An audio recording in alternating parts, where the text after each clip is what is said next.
semuanya, welcome back to my channel Alivia. Gimana kabarnya teman-teman? Semoga kalian tetap sehat ya. Puasanya gimana? Lancar? Ya teman-teman, kali ini seperti biasa aku mau cerita alur-drama Mouse episode 5. Sorry banget baru sampai episode 5 karena aku baru sempat bikin cerita. Semoga kalian tidak bosan ya dengan channel aku. Oke teman-teman, kita langsung aja yuk ke alur-drama Mouse episode 5.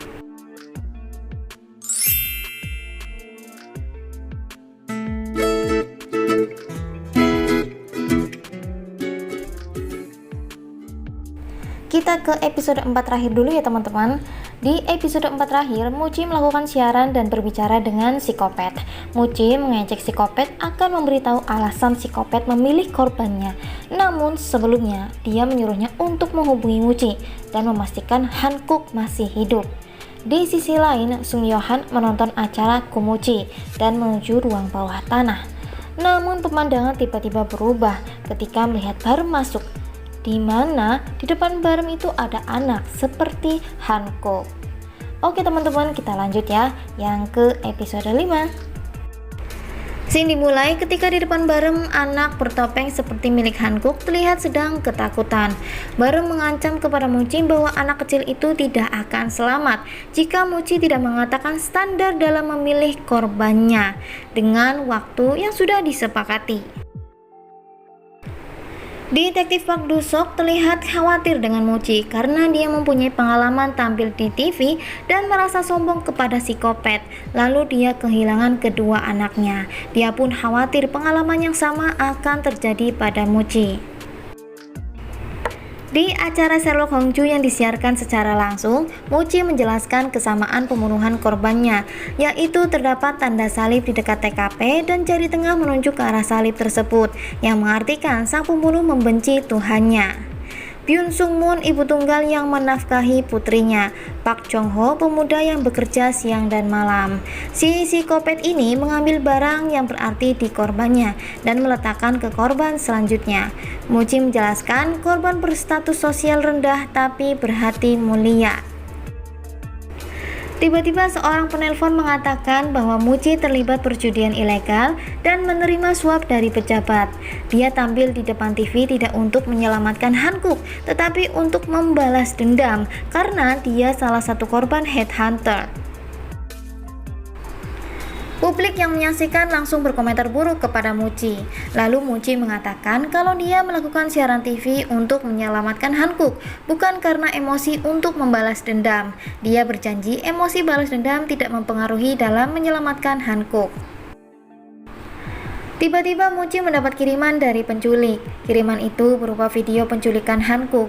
Penculik itu mengatakan jika tidak memberikan alasan dia memilih korbannya, anak itu akan mati. Setelah memeriksa rekaman itu, ibu Hankook memastikan bahwa anak yang di video itu adalah anaknya. Lalu Muji mendapat kiriman video lagi dan Dongku baru sampai ke stasiun TV. Baru menelpon Muji bahwa bukan rekaman itu yang dia kirim. Scene beralih ke 2 jam sebelum acara dimulai. Mereka berempat buntu mencari standar pembunuhan korbannya. Akhirnya mereka merencanakan rekaman video Hankook palsu. Mereka merekam anak dengan pakaian dan topeng yang mirip ketika Hankook dinyatakan hilang. Hal ini bertujuan memancing psikopat sebenarnya marah karena orang lain menerima perhatian atas perbuatan psikopat itu. Berharap jika psikopat marah, dia akan memberikan petunjuk kepada polisi. Lanjut di tempat siaran, Barem menelpon Muji dan mengatakan kalau bukan itu video yang dia rekam. Lalu Muji pun bergegas mengejar kurir yang membawa paket pertama. Namun kurir itu mengatakan dia hanya kurir yang mengambil paket di stasiun Simchong dan mengantarkan sesuai perintah. Barem pergi ke stasiun Simchong untuk mengecek CCTV. Muji kembali ke tempat siaran dan mendapatkan informasi dari orang terdekat korban yang bernama Kim Sung Kyu. Ternyata gelandangan itu menyumbangkan seluruh tabungannya untuk amal.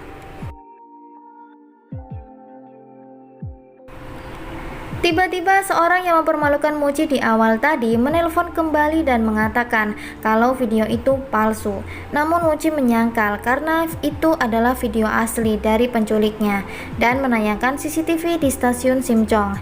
Ibu Hankuk pun histeris mengetahui kalau video itu video asli. 잠시 예기치 않은 상황이 있었습니다. Acara terlihat kacau sampai produser menyuruh untuk menayangkan iklan. Lalu seorang penyiar radio mengatakan kepada Hongju, putri dari korban Byun Sunyo, pernah mengirim rekaman di acara radionya. Dia mengucapkan terima kasih kepada ibunya yang telah bekerja keras. Korban yang bernama Na Chikuk ternyata pernah diwawancarai oleh Hongju karena menyelamatkan seorang murid yang dipukuli. Ternyata murid itu adalah Sung Yohan. Mendengar penjelasan yang berkaitan dengan korban, Mochi menyimpulkan bahwa semua korban punya kehidupan pribadi yang terbuka bagi masyarakat.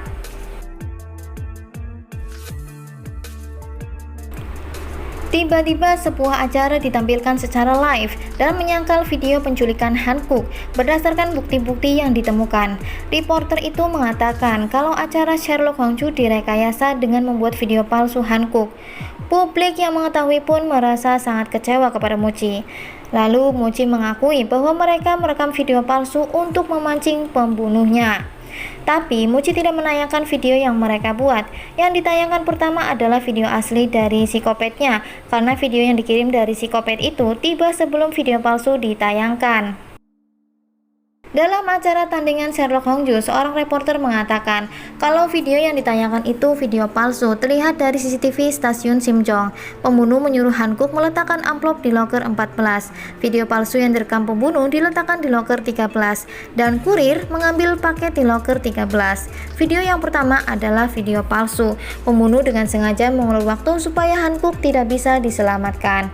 Publik menjudge acara Sherlock Hongju yang membohongi publik. Padahal si psikopat edan yang merekayasa dengan tujuan menjatuhkan detektif Komuchi di depan publik. Dasar psikopat edan ya teman-teman. Produser acara sangat marah mengetahui Mochi membohongi publik dengan melakukan rekaman palsu dan meminta untuk menutup siaran. Semua staf diminta keluar. Hongju mengambil alih produser karena tidak ingin menyerah. Scene menuju 10 menit sebelum acara berakhir. Mochi menjelaskan sesuatu yang ada dalam tenggorokan Park Jong Ho, yaitu cangkrik semak. Mochi menyimpulkan pembunuhan Park Jong Ho berdasarkan fabel semut dan belalang. Pembunuh membunuh korbannya untuk memerankan dongeng. Seperti korban Byun Sung Yong, si kerudung merah, mencerminkan nafsu. Park Jong Ho, semut dan belalang, tentang kemalasan. Na Chikuk, pakaian baru kaisar, tentang kesombongan. Kim Sung Gyu, pemotong kayu yang jujur, tentang keserakahan. Cho Min Chung, rupa dan anggur, tentang kerakusan. Lalu HP Mochi berbunyi dari nomor tersembunyi dan menyiarkan isi percakapan ke publik. Mochi menjelaskan bahwa korbannya yang memerankan dongeng berdasarkan dosanya, tetapi justru psikopat ini membunuh korban yang tidak melakukan dosa besar yang diceritakan pada dongeng.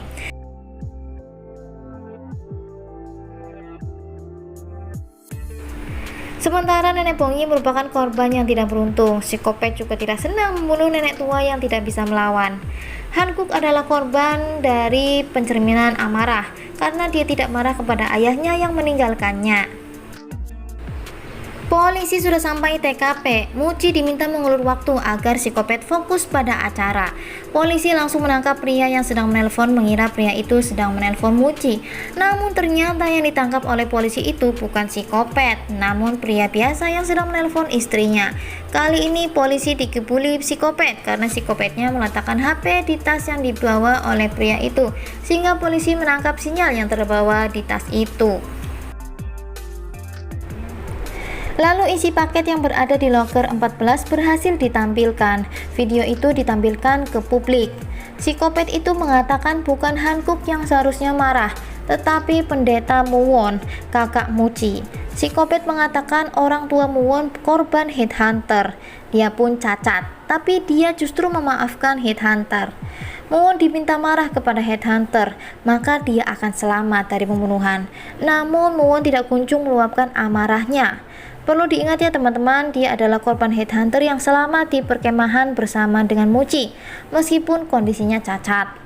Muji memohon kepada Muwon untuk marah kepada headhunter yang telah membunuh kedua orang tua mereka sebagai upaya menghentikan psikopat.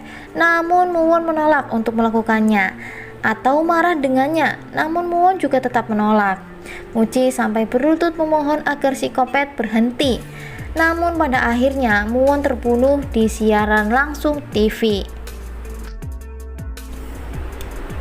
Melihat siaran TV itu, Bong Yi mengetahui tempat pembunuhan Muwon, yaitu di gereja Yeryedong. Lalu dia pun ke sana menggunakan taksi.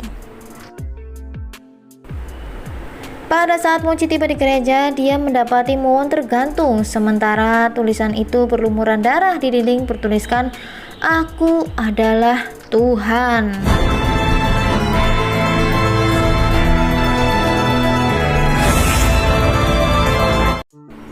Wow, teman-teman, ngiri banget ya di episode 5 drama Mouse ini. Ya ampun, aku tuh bisa bayangin ya gimana perasaannya Muji yang tercabik-cabik, yang menderita, yang ya ampun, dia adalah Muwon itu adalah kakak satu-satunya ya, maksudnya saudara satu-satunya Muji, dan dia pun ternyata berakhir dibunuh oleh psikopat. Ya teman-teman, ya ini namanya juga ini drama ya teman-teman, jadi dibuat semenarik mungkin. Cuman drama ini benar-benar berat menurut aku ya teman-teman.